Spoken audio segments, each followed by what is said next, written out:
नमस्कार आदाब। मैं हूं मोहम्मद इमरान। बैंक और बिल्डरों के गठजोड़ ने बायर्स को कर दिया कंगाल। ऊंची ऊंची इमारतों में छिपे थे लोगों के सुनहरे सपने, उनको भी कर दिया चकनाचूर। अब सीबीआई ने जब पूरी इन्वेस्टिगेशन की तो पता चला वाकई बैंक और बिल्डरों की मिली भगत थी, जो हर व्यक्ति अपने सपने खो बैठा। इस वक्त मैं हूँ नोएडा में और ये सेक्टर है 74-75, जहाँ आलीशान फ्लैट्स बने हुए हैं और इन्हीं फ्लैट को ख़रीदने के चक्कर में लोग कंगाल हो गए। जीवन भर की उन्होंने कमाई दे दी। शुरू से बताता हूँ, वक्त था सन 2010, जब बिल्डरों की शुरुआत हो रही थी। बिल्डरों ने आकर्षक स्कीमें निकाली ताकि लोग अधिक से अधिक यहाँ फ्लैट बुक करें और अपना आशियाना बना लें।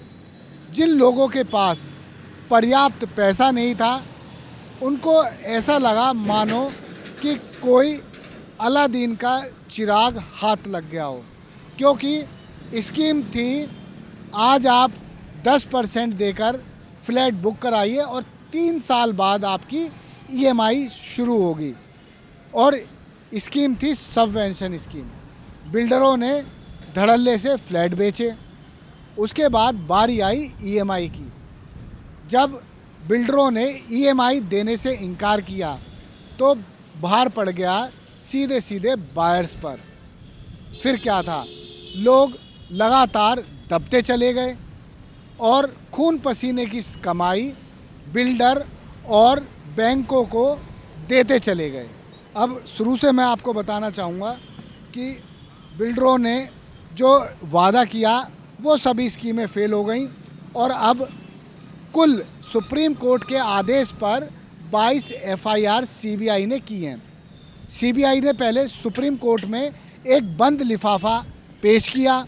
उसके बाद बंद लिफाफे में नाम थे बिल्डरों के और बैंकों के।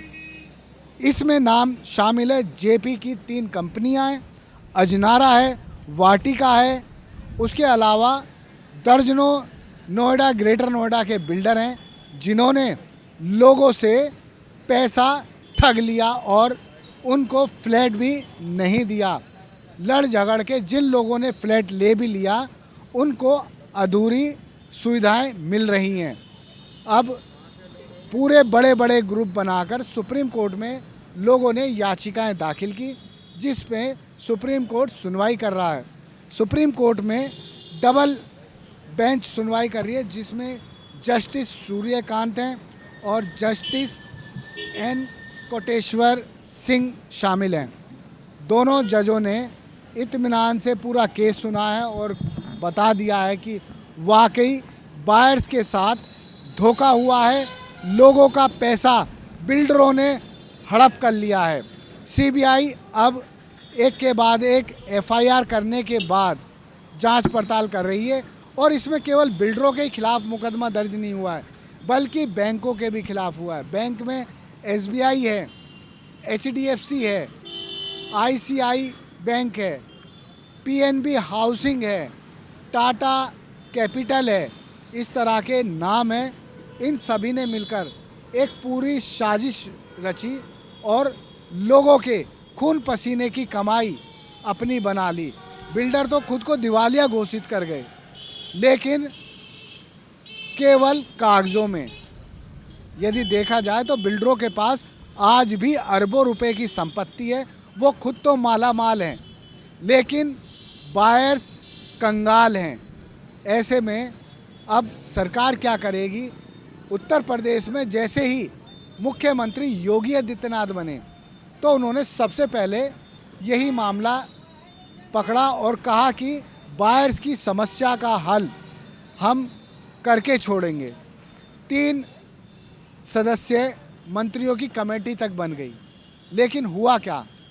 हुआ कुछ नहीं, वही ढाक के 3 पात हो रहा है। तीनों प्राधिकरण इस सब धोखाधड़ी में, ठगी में प्राधिकरणों का भी बहुत बड़ा रोल है, क्योंकि जब स्कीम बिल्डरों की फेल हो रही थी और प्राधिकरण उनको ज़मीन नहीं दे रहा था, तो प्राधिकरण को चाहिए था कि वो लोगों को अवेयर करे, ताकि कोई भी व्यक्ति इन्वेस्ट करने से पहले, फ्लैट खरीदने से पहले ये सब देखकर ही कदम आगे बढ़ाए। लेकिन ऐसा कुछ नहीं था, लोगों को दिखाए जा रहे थे केवल सुनहरे सपने और आलीशान फ्लैट्स कि आपको आपका मकान मिलेगा, आपको आपकी दुकान मिलेगी, आप व्यापार भी कीजिए, आप अच्छे माहौल में रहिए।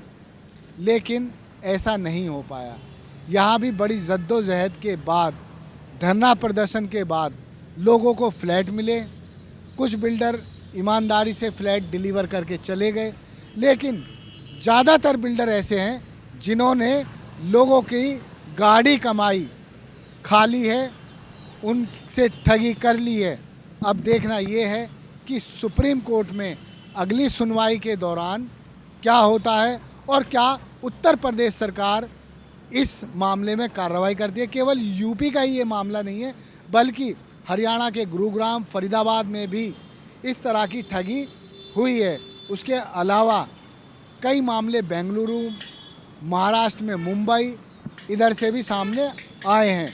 खैर, सुप्रीम कोर्ट ने जब ट्विन टावर अवैध रूप से बना था उसको भी गिरवा दिया, तो आप सोचिए यहाँ हजारों बायर्स की तादाद है, लोगों की सपने में और एक उम्मीद की किरण है कि कोर्ट से उन्हें न्याय ज़रूर मिलेगा। धन्यवाद। देखते रहिए जय हिंद जनाब। चैनल को लाइक और सब्सक्राइब करना ना भूलें। जय हिंद।